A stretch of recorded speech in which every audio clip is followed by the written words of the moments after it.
For Zion's sake I will not keep silent. For Jerusalem's sake I will not rest, till her vindication shines out like the dawn, and her salvation like a burning torch.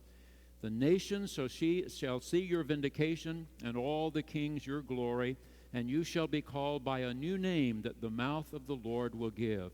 You shall be a crown of beauty in the hand of the Lord, a royal diadem in the hand of your God. You shall no more be termed forsaken, and your land shall no more be termed desolate. But you shall be called, My delight is in her, and your land married. For the Lord delights in you, and your land shall be married. For as a young man marries a young woman, so shall your builder marry you. And as the bridegroom rejoices over the bride, so shall your God rejoice over you. This is the word of the Lord.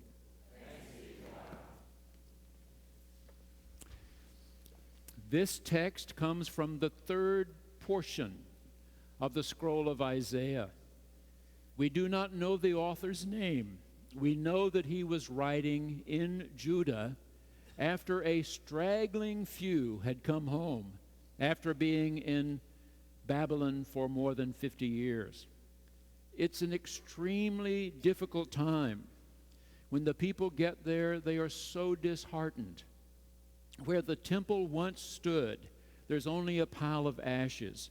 Where the palace of King David and Solomon once stood, only a pile of ashes. Where once magnificent stones ringed the city and gave it some security at night, still tumble down. Where once huge gates had been closed with the setting sun to protect the city while its inhabitants slept, burned from their hinges and never rebuilt. The people are really discouraged.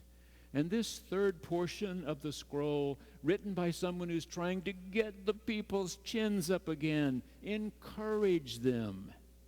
Let's take a look. Number 1, it says, I will not be silent. I will not rest until it says vindication here in our New Revised Standard Version. That's not a word I use before breakfast every day. Vindication. I've heard it, I've seen it, I know how to spell it, but it's not a word I use often. So I looked in the Tanakh, the most recent translation of the Hebrew Scriptures by American rabbis. They use a word we know better, victory. Isn't that a better word for us? I will not be silent, I will not rest until my people, Judah, my city, Jerusalem, know victory. In Finland, probably their best read, most popular writer of the last 40 years or so is a fellow named Arto Pasolini.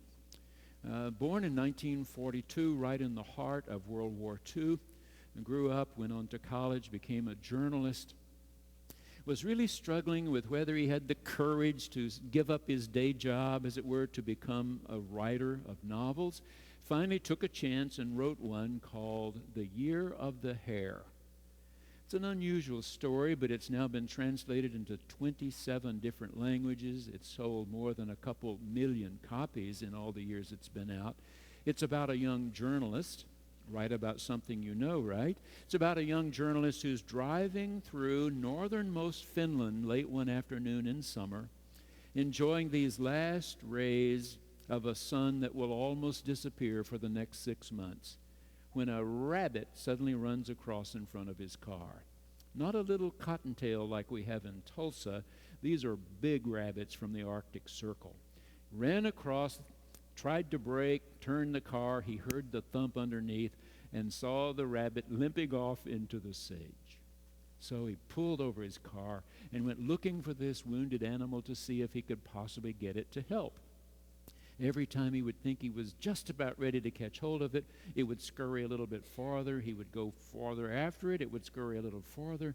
And finally, he ended up where there was a big sign saying this was a national game preserve. And he decided to take a more in-depth look at what was going on here, and finally decided that he felt something in this place where animals were cared for, looked after, cherished almost. when he is away from the city with all of its noise, how much purer everything smelled, how much better everything tasted. The year of the hare. He decides to spend a whole year working at the preserve. That's what the story is about, of how he discovers things that are important and things that he once thought were important are not nearly so important now. One day there's a raging fire sweeping through the preserve. He's frantically working with others to try to put out the fire, and it's a growing experience for him. There are some things we can control, some things we can't, some things we can prevent, others that we cannot.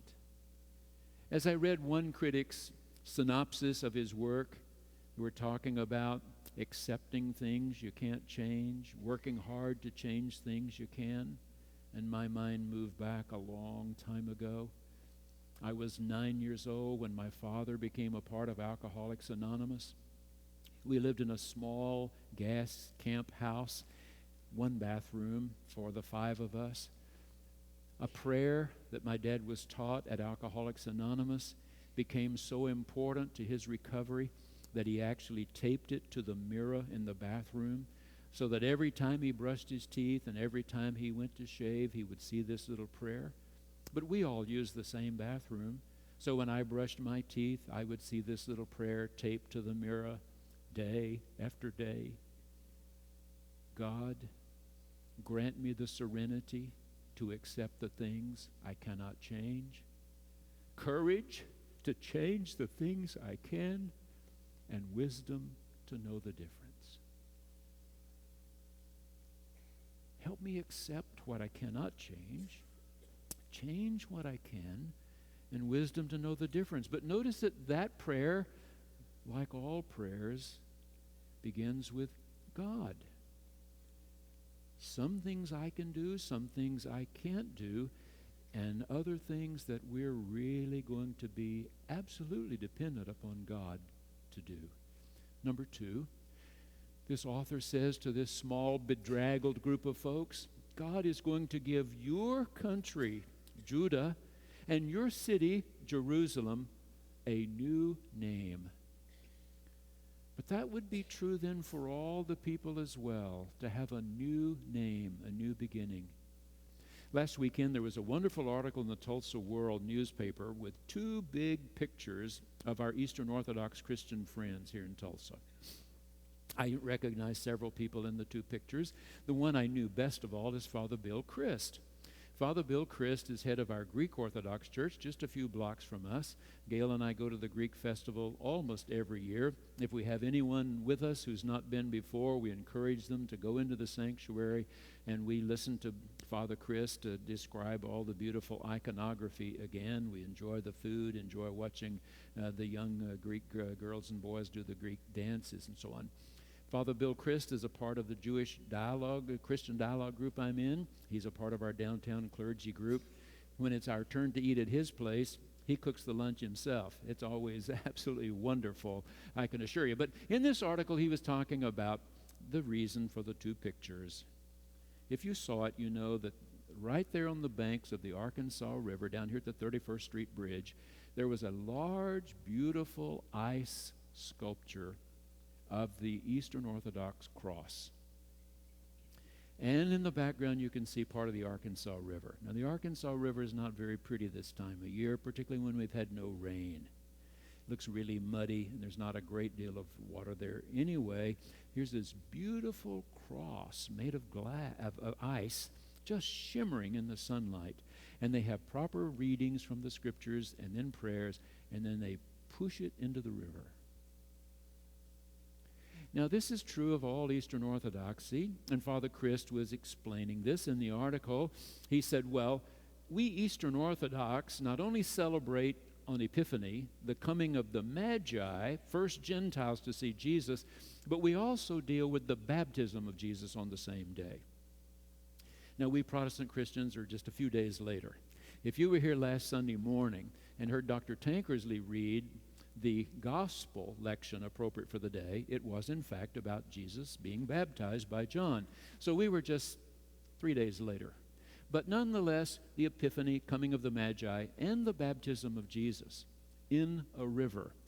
And then Father Chris was also reminding people who read the article that whenever our astronomers are looking for possible life on other planets, they say if they find any evidence that there's ever been water there, there's a chance of life as we would recognize it. No water, no life as we recognize it. And Father Chris was saying, you see, water is symbolic of life force. It was moving water into which Jesus was baptized. A voice, the Spirit of God saying to him, you are my beloved Son. And every time we baptize here, we're praying that God's Spirit will whisper to all of us, oh, I know Ava Grace. I know Meredith Rose. I know you too. I know your name. You're my daughter. You're my son. A wonderful name you have. You are a child of God. Number 3, this author then reminds them of the names they've had for their country and their city. Forsaken has been your name. Desolate has been your name. 13 months from now, our Barton Clinton Gordy presenter is going to be Dr. Brueggemann. Dr. Walter Brueggemann is considered one of the very finest Christian scholars of the Hebrew Scriptures. He has a 2-volume commentary on this book of Isaiah. And in his book, he says, this term translated forsaken for us is literally in Hebrew, divorced. And he said you have to go back all those centuries ago and remember that it was a man's world, that women didn't get to divorce. Only men got to divorce. And all they had to do in many of the cultures in the Middle East was say to the woman 3 times, I divorce you, I divorce you, I divorce you, and she was to pack up and go. Go where? Go across the sand dunes and hope there was somebody who would claim her, because a woman without a man to fend for her was absolutely vulnerable to anybody and anything. This is the word used of Judah and Jerusalem. You have been divorced. You have been so vulnerable. The other day in the Wall Street Journal, there was an article written by Fay Vincent. You baseball fans will recognize that name, of course. He was commissioner of Major League Baseball for some years, an attorney before that. In this article, he was saying that at his age, he keeps telling children and grandchildren stories from long ago. Oh, they moan and complain, he said. I tell them anyway, because one day they'll be old enough to realize how important the stories were. He said, I think back to a time when I was much, much younger. I really relished these stories from older people. Once he said, when I was a very young attorney, I had lunch with a very old attorney who started telling me a story that when he was right out of law school, he clerked for Oliver Wendell Holmes. And he said, no way. Yes, I did. And Oliver Wendell Holmes one day was saying to all of us, I'm sick of hearing about how difficult the fighting is in this World War I. They should have been with me at Antietam.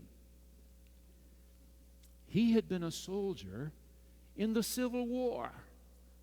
And what he could describe about that horrible battle at Antietam, people in World War I needed to hear.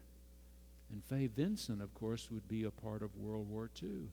In the article, he talked about listening to baseball players, particularly the oldest ones. He said, I love to hear them tell stories about baseball, but if you really listen, they would tell you stories about things even more important than baseball. He said, I'll never forget Bob Feller one night at dinner telling me about what it was like to fight on the USS Alabama during World War II. And I'll never forget Warren Spahn telling me about being at Remagen Bridge. As I read that, I thought, Remagen Bridge and Warren Spahn, I know this story. It was some years ago now that we were having lunch one Sunday after church. And as we had gotten our salads at the buffet, I said to Gail, that guy looks like Warren Spahn. And she said, who? And I said, Warren Spahn, maybe the greatest left-hander ever to throw a baseball. And she said, well, why don't you speak to him? So I walked over and said, are you Mr. Spahn? He said, I am. I said, if you would shake my hand, my father would pay $20 to shake my hand next. In all those years when we listened to baseball on the radio, the Milwaukee Braves were my dad's team. How many nights he listened to you, then they're describing your pitching those ball games for the Milwaukee Braves. He loved Dale Crandall and all those guys on the Braves. Well, thank you very much, he said. I said, well, sorry to have interrupted your meal, Mr. Spahn. Glad to meet you. And I went back. Well, when I got home, this was before email, I wrote to my parents. And I wrote to my brother and sister, and I said, you're never going to believe it. I met Warren Spahn. I got to shake his hand. My brother wrote back to me and said, well, when you were a senior in high school and had to work all summer, I got to go on vacation with Mom and Dad. He's 4 years younger than I am. And we stopped in Milwaukee and saw the Braves play ball. Warren Spahn pitched, and I've saved that program all these years. Any chance you could get Mr. Spahn to autograph my program? So I said, send it to me. So he mailed it to me, and I put it in the glove compartment of my car, and every Sunday I would look at the buffet, no Warren Spahn.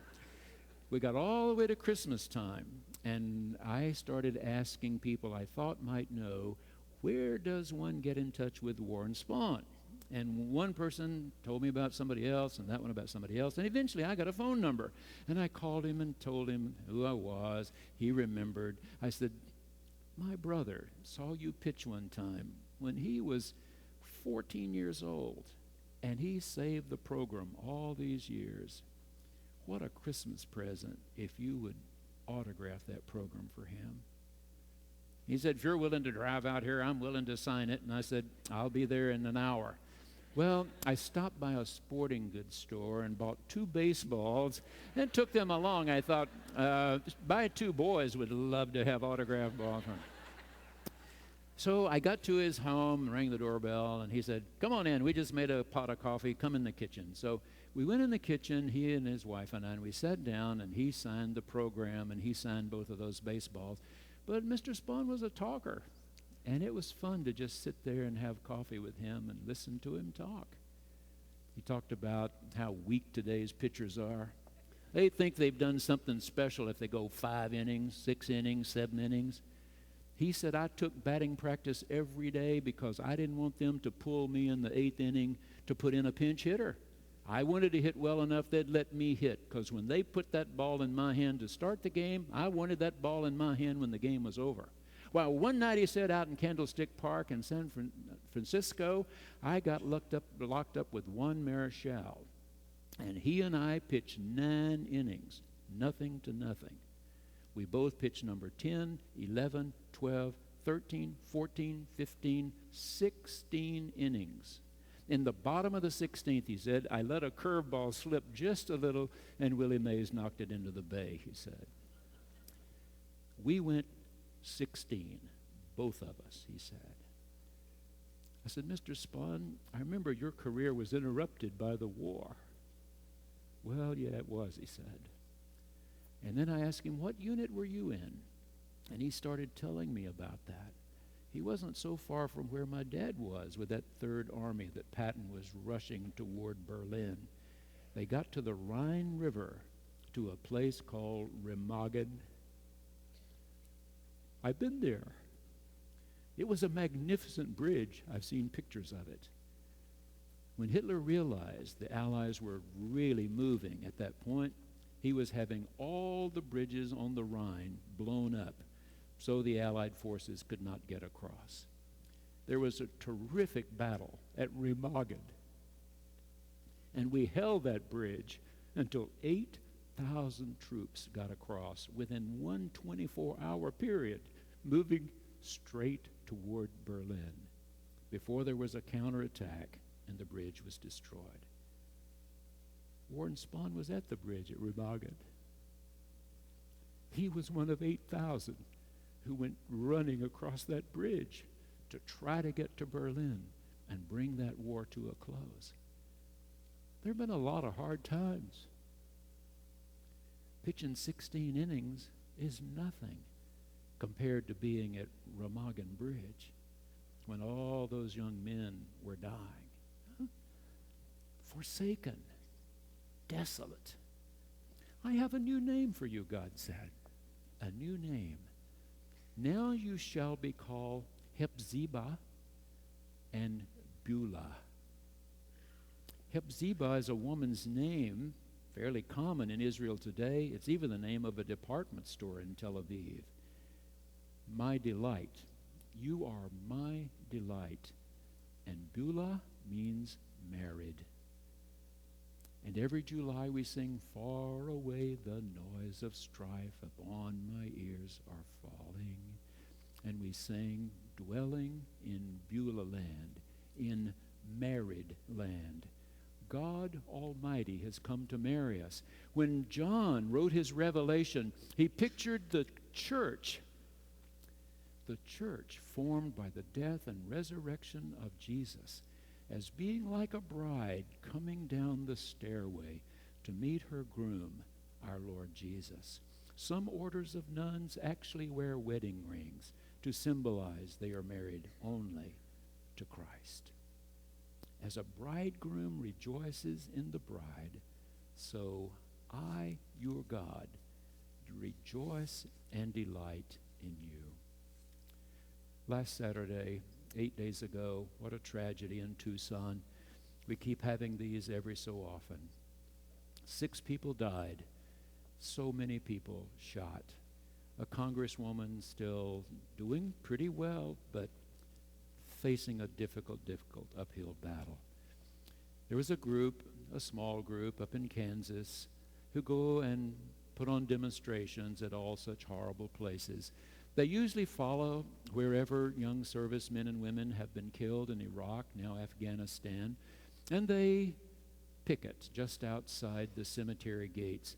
They can stand on public land like sidewalks, and their signs are hateful and mean. They just have one message. The United States has the troubles that it has because we treat gay and lesbians as if they are citizens of this country and that they have rights in this country. So they show up at all these military funerals and their signs say, your son died, your daughter died because America honors gays and lesbians. They started toward Tucson last weekend. They were planning to be there with these horrible signs at the funeral of a 9-year-old girl.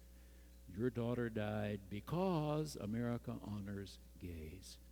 And the Arizona legislature, both houses, then signed by the governor, said, no, not this time, not in Tucson. You will be arrested at the city limits. And they stayed in Kansas. A few years ago, they suddenly had shown up in Durham, North Carolina.